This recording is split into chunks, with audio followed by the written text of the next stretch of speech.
Hello, everyone, and welcome to Dojo Live this Wednesday, April 5th, 2023. My name is Kim Lantis, and it's my pleasure to be co-hosting today along with America Guerrero. Hi, America. Hey. Hi. I didn't see my face. I was waiting. Yeah, it took a while. That's all right. Hello, everybody. Hello, America. And of course, our guest today is Kris Harrington, who's the CEO of GenAlpha Technologies. Kris, thank you so much for joining us today out of Wisconsin. Yay, my pleasure. It's great to be here with both of you. Yes, I mean, pre-show we had a lot of fun conversation. I can tell that today's show is also going to be fun and very interesting as we dive into something. I think it's a bit of a buzzword these days. Some people hate it, some people like it. That's this idea of self-service. When I think of self-service, the first thing that comes to mind is the checkouts at supermarkets. After that, it's car washes. but we're going to see what that looks like in terms of manufacturing. But before we dive into GenAlpha and what you're doing, I would like to get to know you, your story, your background. What's led up to this?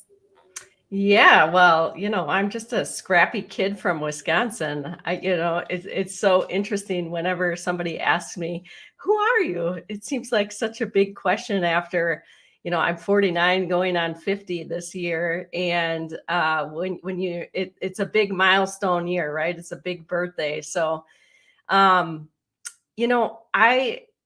I guess what I like to share is that I've come through the world understanding that I'm a physical kinesthetic. So if your audience doesn't know what that means, what it means is that I like to work with my hands. And I was a natural athlete. So when I was young and in school, I played a lot of sports and always did things with my hands. I loved being part of a team environment. And I think that is certainly translated into my adult years, of course, into my career.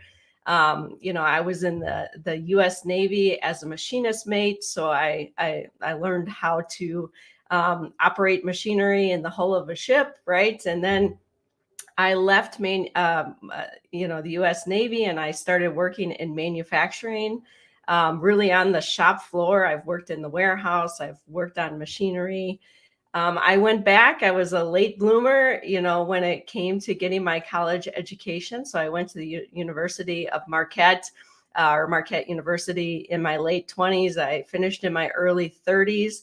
I went on to work for a manufacturer and started as a financial analyst, where it was such a cool position because I had an opportunity to run data and reports for this manufacturer, which gave me access to all of the different business areas in a manufacturing environment. And I got to look at the data and glean insights from the data and then deliver it to leadership. And that just kind of launched my career into many different areas in manufacturing. I had the opportunity to live and work in 3 different countries. So I've lived in Canada, I've lived in Brazil, I've lived in Peru.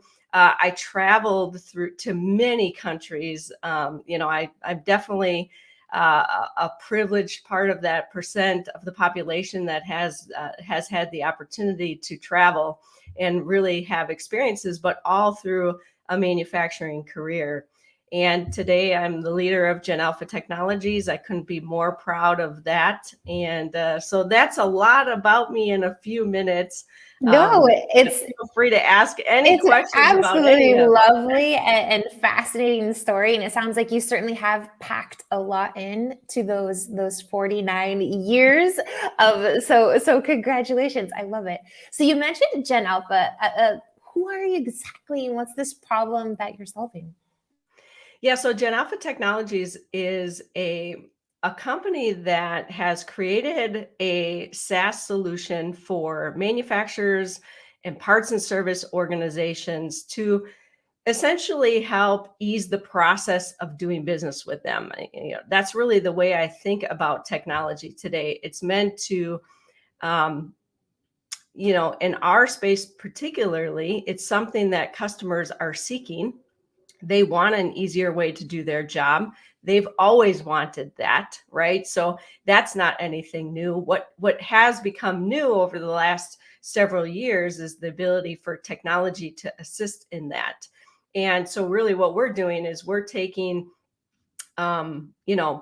things that used to be very hard copy, like manuals. So think about operators manuals and parts manuals, and we're digitizing that information so that equipment owners and operators and dealers who support equipment owners and operators have access to that information online wherever they are, at their fingertips, from mobile devices or from a laptop or wherever they might be, to access parts and service information to keep their equipment operating efficiently and effectively. And really, through a full shopping cart experience, being able to get price and availability, put your items into a cart, and then place an order, and then the whole follow-up of that, where you no longer need to have a phone call, an email, text message to get that information on the routine stuff.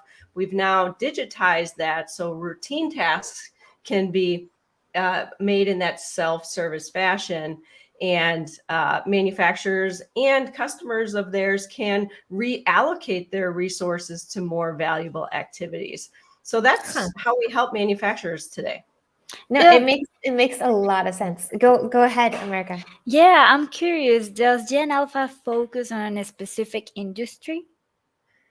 Well, we are specific to manufacturing and aftermarket, so that kind of narrows us. But we work with ag companies, construction, mining, heavy duty trucking, emergency services, like think about fire trucks and ambulances. And so we're really in that space. Anything that is manufactured as a whole good and over that lifetime needs repair. So think about your lawnmower, a tractor, even our daily appliances, right? If you think about a refrigerator, your refrigerator probably needs a water filter every few months to keep your water pure, right? Your washing machine and your drying machine, those all have, if we think about the manufacturers who manufacture those products, they create 3D CAD files associated with those before they ever get manufactured. And what we do is we repurpose those 3D files to put them in the hands of customers to identify the exact component they need visually. So it really removes that old paper manual that we all received in our cars, or you got with your lawnmower. And now you can go online and just type in the manufacturer's name, type in your model or serial number, and get to the exact information that you might need. And that's really what we help companies with. That's really cool. I had to laugh at myself because when you first said egg company, I was literally thinking like an egg. Yeah, me too. And I'm like, oh, agriculture. Agriculture. Sorry, that's my mistake. No, I was able to look at the context and be like, face palm. Cool. So this is going to be a really interesting talk, because I think when it comes to manufacturing, we were talking about this a bit pre-show. In some ways, manufacturing has really been on the forefront in terms of innovation, technology. I think even the whole term industrial revolution has everything to do with manufacturing. We've got like lots of companies utilizing robotics and production lines. But it seems to me, in terms of SaaS software technology, this is an industry that's been relatively behind on the game. Is that a correct assessment? Yes. And, I love the manufacturers we work with, but I would never have anticipated that, 12 years into GenAlpha Technologies, we'd still be waiting for the industry to catch up with these types of solutions.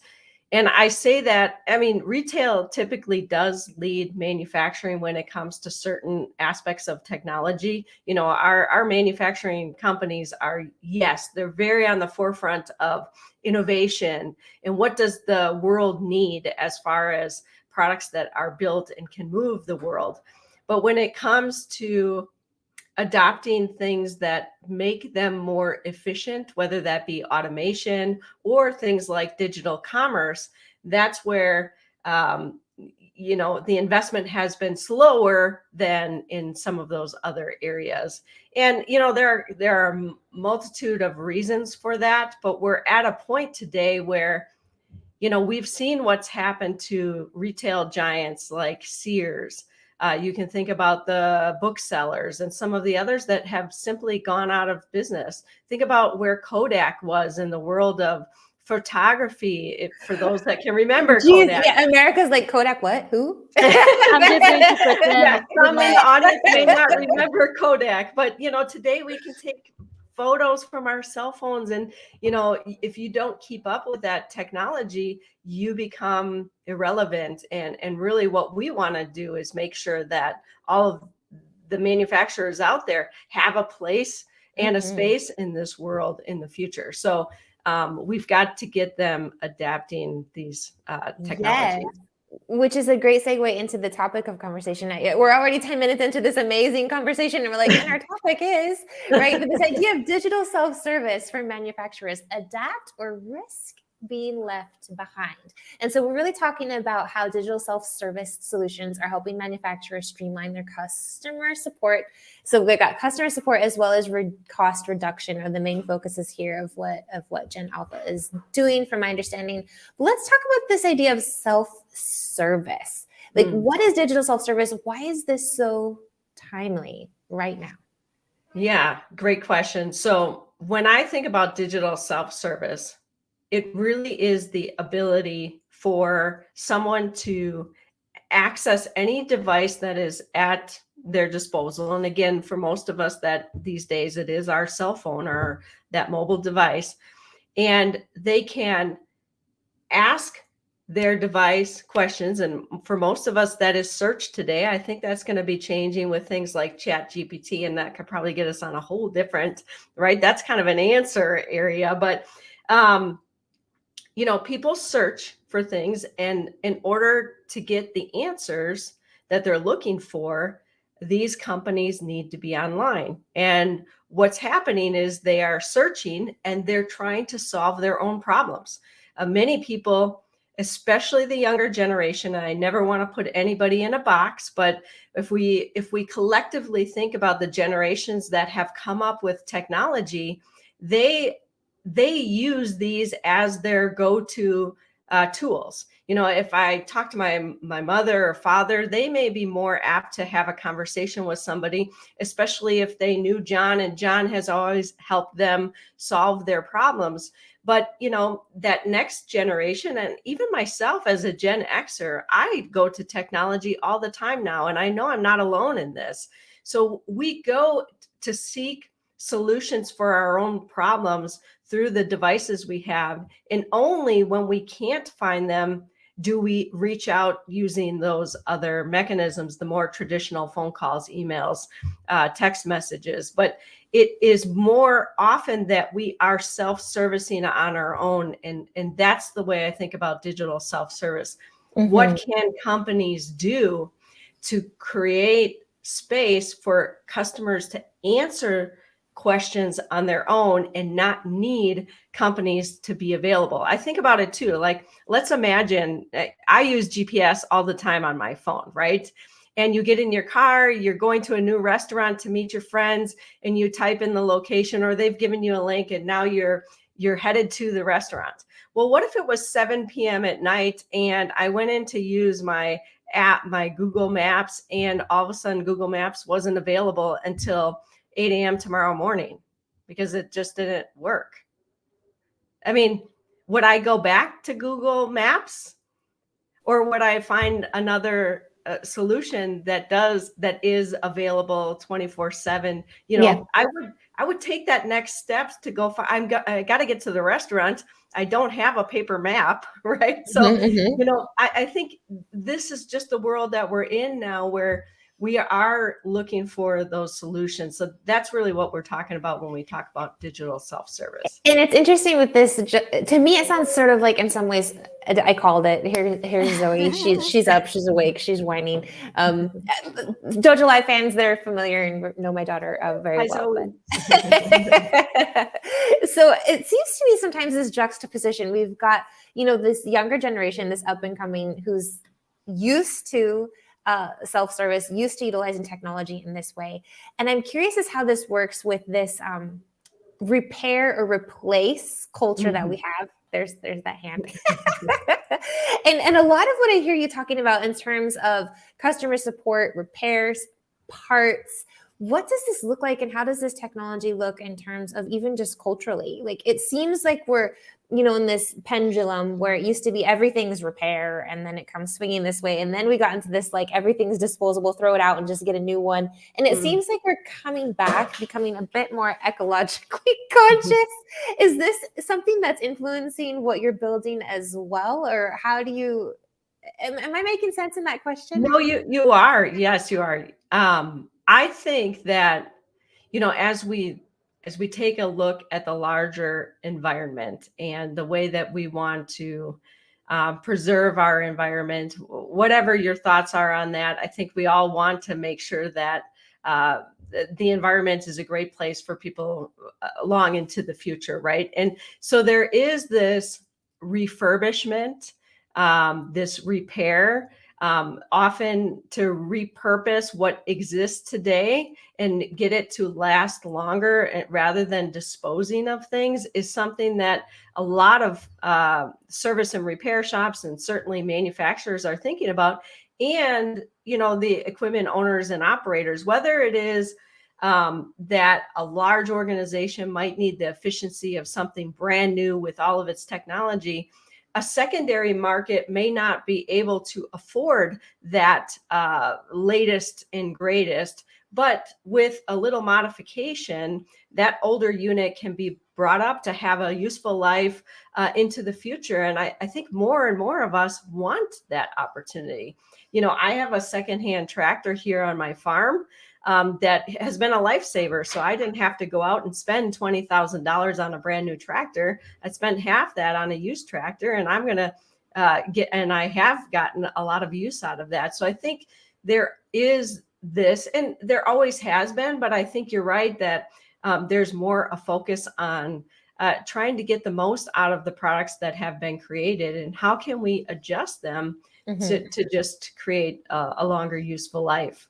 And I suppose that's another risk being left behind space for manufacturers themselves to pay attention to this, to pay attention to that desire, reduce costs there, and offer these types of things that people are actually looking for. Yeah, absolutely. Giving people the ability, I call it the ability for do-it-yourselfers to be able to maintain the products that they've purchased, right? And where we will go as a default, most of us will go to YouTube when we want to understand how to disassemble or reassemble something that has broken down and needs to quickly get repaired again. And so what's happening if manufacturers don't have a space on their own web platforms for their own procedures and guidance on how to disassemble and reassemble something, people will go to the YouTube channels. These might not be genuine repairs. They might not be even authenticated by the manufacturer, and they might suggest using non-manufactured components, right? Alternative components to get that working. So it's in the best interest of the person repairing and of the manufacturer to offer all of that to their customers. And that's why when we talk about digital self-service, it's not just about a transaction. It's just ordering a new piece of equipment or ordering parts. It's all of the aspects of owning a piece of equipment or making a decision on what is the best piece of equipment for me. Answering all the questions that, again, technical service people or others used to have to walk through on a phone or other things. So yeah, I think you're talking about it exactly correct. Could you share with us a big example of how you can reduce risk with digital self-service? Yeah, so reducing risk can come down to a few things. I'll take it from first the manufacturer's perspective. So the company and the organization who builds a piece of equipment, their risk if they don't provide digital self-service to either the dealers in their network or the end customer is that they will lose the engagement from those people, and they will lose the loyalty, and eventually they will choose a competitor who is providing. So the risk is loss of customer loyalty, loss of profits, loss of market share. And these are things that are very important to organizations. The risk to the dealers, let's start with the dealers in a network, is that they won't have the information in a timely fashion to make it easy to either answer customer questions when they're trying to choose a new piece of equipment, or the ability to repair quickly and safely and accurately when they have a unit pulled into their shop and they need to maintain that piece of equipment. So eventually the dealer will not want to represent that manufacturer's product, and they'll be looking for alternatives, or many they're a hassle. We're not going with them anymore. That's right. And the dealers often are not exclusive to a single manufacturer. So they're already carrying multiple brands. And if a manufacturer wants the dealer to promote a specific brand, it's important that that manufacturer be giving the dealer the tools they need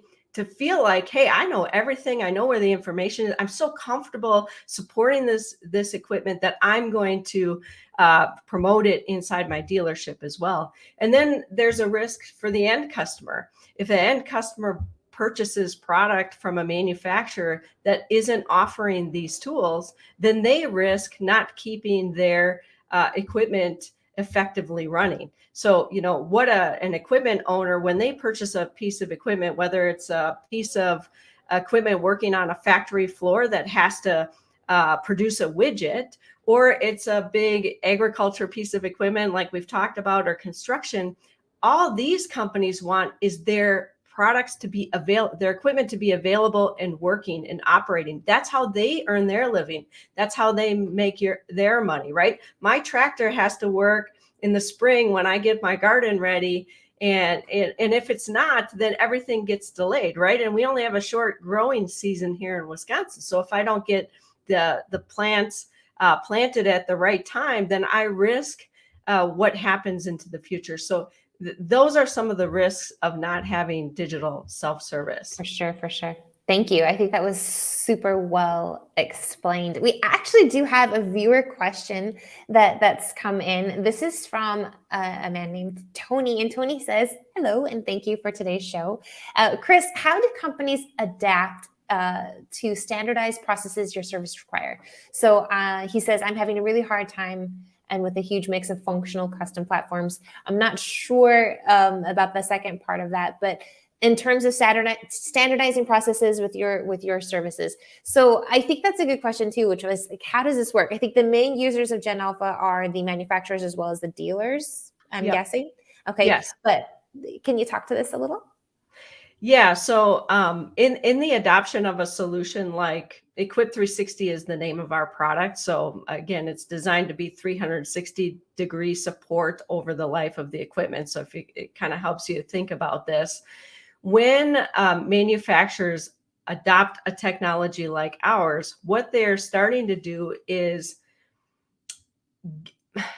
they're giving control. So for so long, manufacturers control data and information. And that's how they felt they were more powerful, by controlling that. So people had to come to them. Well, now in the world where information is more available, it is a differentiator to make your information available. So the way that we assist them is we take what exists. So many of the manufacturing companies we work with, their safe source for information is the ERP system. So enterprise resource planning, this is the foundation of and the backbone of most manufacturing environments. They run their business on the ERP. So we make it easy by taking that information that everybody's using inside a manufacturing facility, and we expose the pieces that are needed by customers and dealers to again, make their job easier. So we're repurposing what already exists and exposing it. And then that becomes a first phase, right? Just get it in the hands of your customers, expose equipment lead times, expose product lead times, expose the price, give them the ability to create their orders or create their quotes online, rather than, again, that process of submitting that information through an email or a phone call. And then in the post-purchase, give them all of their order history, give them the ability to check for the tracking information and access all of that. Give them the ability to reorder, give them the ability to pay their invoices online. So again, now, that's how you're, I'm not sure if I'm answering his questions completely, but there are a standard way in which we've done business, but this is taking that way and just digitizing it. And it's not as difficult as some companies may think, because it already exists. We're just now exposing it in a user-friendly fashion for others to access it as well, without that middle person supporting it. So sometimes you just have to break down what is the traditional and how you can reuse that in a way that puts it in the hands of the customer to facilitate that change. And then through analytics and data and other information, you continue to continuously improve, which is part of manufacturing in all of our lives anyway. For sure. It's not reinventing the wheel. It's right. just taking that wheel and putting it on something else. Yeah. So you described it in a much shorter way than I did. Wow, this has been a really interesting conversation. I didn't know anything about manufacturers. This is like the first conversation that I have about this. And now I'm curious about the culture of your company. Could you share with us how it looks like?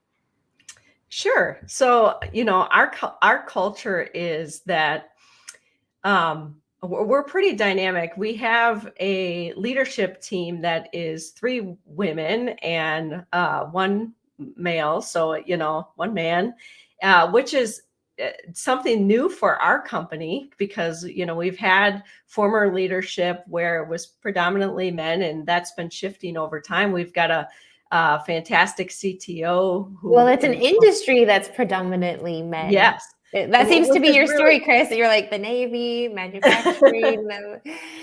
Yeah, but it's really exciting, right? So we have a CEO that's a woman, our CTO is a woman, our CFO is a man, and then our VP of product and customer success is also a woman. So I think that says a lot about our culture, is that we're bringing into a technology space, into a manufacturing space, things that aren't as common, but something more of us would like to see.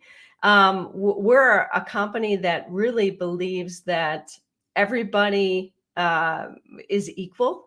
Even me at the top, I work for our team, right? So my job is to ensure that they have everything they need to be successful in their roles. So we have a very open and easy to access leadership team where we learn and listen to our employees as they learn and listen to our customers, to make our culture as a company and our company better, and then also our products and services better. One of the things I will hats off to our team that our customers say frequently to us is that our team is the difference, right? So there are a lot of companies selling digital commerce solutions, but many of our employees have worked in manufacturing, so they come from that background. They've walked in our customers' shoes, and we make ourselves available. And really, it is our team that's the difference. We have a high quality product. We have the best features, and all of that is wonderful. But engaging with our team is the key difference. And hats off to the entire GenAlpha team for continuing to be that for our customers. Nice. I think that's really beautiful, because we're talking about this ability to have your own digital self-service, but then the layer underneath that is still the core of excellent human customer self-service. And I think that's something that's never really going to go away, right? So Correct. we aim for that efficiency. We aim in what it's necessary to help us do our jobs better. And so when you're finally just able to get to the core and actually spend your valuable human time addressing the issues that really, really matter, it makes, I think, everyone's experience much better. This has been an amazing conversation, Kris. We're at the end of our half hour, unfortunately, so we do need to say goodbye today. You're, of course, welcome back on Dojo Live anytime you would like to be back. I'm talking about any new features or products that GenAlpha is rolling out. And of course, we wish you and your company and your amazing leadership team and your amazing employees all of the best. Thank you. What a pleasure to be here with you guys today. Thank you. Thank you very much. Stick around for just a minute as we go off air. But before we do, we'd like to introduce tomorrow's show. Yes, tomorrow we're going to have a conversation with Mahesh Baxi, co-founder and CEO of the company Provius. And the topic is the future of services coding, using AI to maximize revenue. How can service companies simplify selling with AI and automation? Tomorrow at 10 a.m. Pacific. All right. So all those people who are utilizing GenAlpha to get the parts to do the service, see, it all works together. Full circle. Perfect. Full circle. So we'll see you all tomorrow at 10 a.m. Pacific. Until then, stay safe, stay well, and thank you again, Kris. Bye for now. You're welcome.